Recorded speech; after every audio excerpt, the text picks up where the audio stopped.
గురుగారు, మహాభారతంలో శల్యుడు కర్ణునికి రథసారథ్యము చేసే సమయంలో ఒక కథను చెప్పి చాలా నిరాశకు గురి చేశాడు అని చెప్తూ ఉంటారు. ఇది నిజమేనా? ఏమిటా కథ?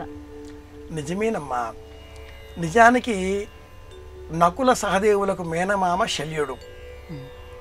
కర్ణుడు 6 శాపాల కారణంగా 6 రూపాలలో అతడికి సంబంధించినటువంటి అదృష్టం అతడిని చేరకుండా నిరోధింపబడిన కారణం చేత ఓటమి పాలయ్యాడు, మరణించాడు అని కూడా ఆర్ష విజ్ఞానం మహాభారతంలో వివరిస్తుంది.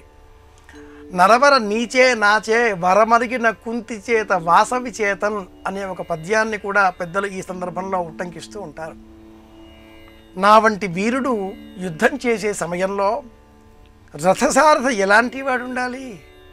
నేను ఎవరితో యుద్ధం చేస్తున్నానో అతడు అర్జునుడైనప్పుడు, అర్జునుడికి రథసారథిగా కృష్ణ పరమాత్ముడు ఉన్నప్పుడు, ఈ వైపున నేను యుద్ధం చేసే సమయంలో నాకు సారథ్యం వహించేటటువంటి వాడు ఎంతటి ధీమంతుడై ఉండాలి అనేటటువంటి కర్ణుడి ఆలోచనకు అనుకూలంగా దుర్యోధనుడి ప్రార్థనతో శల్యుడు నేను చక్రవర్తి అయినప్పటికీ సారథ్యానికి ఒప్పుకుంటున్నాను, కానీ నా ఇష్టం వచ్చినట్టుగా మాట్లాడుతుంటాను అంటూ ఒక నియమాన్ని విధించి కర్ణుడికి సారథ్యం వహించేటటువంటి పనికి కుదురుకున్నాడు.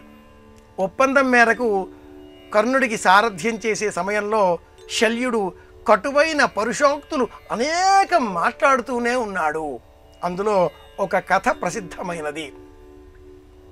ఒకానొక ఇంట్లో ఆ ఇంటి యజమాని, ఇంటి కుటుంబీకులు పలువురు భోజనం చేసిన అనంతరం చేయి కడుక్కుంటే ఆ చేయి కడుక్కున్న సమయంలో రాలి నేలన పడినటువంటి ఎంగిలి మెతుకులను తిన్న కాకి కావు కావుమని అరిస్తే ఎంత దూరంగా వినిపించడంతో నా అంతటి కూత మరి ఎవరికి లేదు అంటూ ఆ కాకి అహంకరించినట్లుగా హంసతో పోల్చుకొని నేను ఉడ్డీనము డీనము అనే వివిధ రూపాలలో గాలిలో చేసేటటువంటి పల్టీలు విన్యాసాలు ఆ హంసకేం వస్తాయి అని అహంకరించినట్లుగా ఈ కథ కొనసాగుతుంది.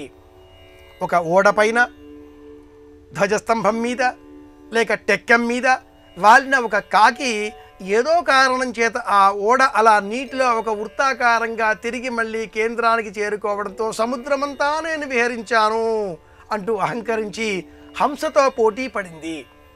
సముద్రం పైన హంసతో పోటీ పెట్టుకొని కొంత దూరం విహరించి రెక్కల బలం చాలక నేల పడిపోతూ ఉండగా హంస జాలితో ఆ కాకిని కాళ్లతో పట్టి నేలపైన విడిచి వెళ్ళినట్లుగా ఒక కథనాన్ని శల్యుడు కర్ణుడికి సూచిస్తూ కాక వృత్తాంతం అనే ఈ సందర్భంలో కాకికి ఎంత అహంకారం ఏ వల్ల కలిగిందో, ఏ కారణం చేత కలిగిందో నీలో కూడా అలాంటి అహంకారమే ఉంది సుమా.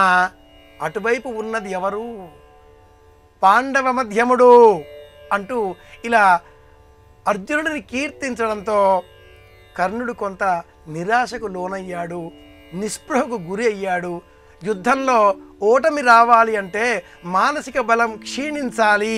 అలా మానసిక బలాన్ని నశింపజేసేటటువంటి ప్రయత్నాన్ని శల్యుడు ఇలాంటి కథలు చెప్పడం ద్వారా చేశాడు అని మనకు కర్ణపర్వం వివరిస్తుంది. ఇది కర్ణపర్వంలో వచ్చే ఉపకథ.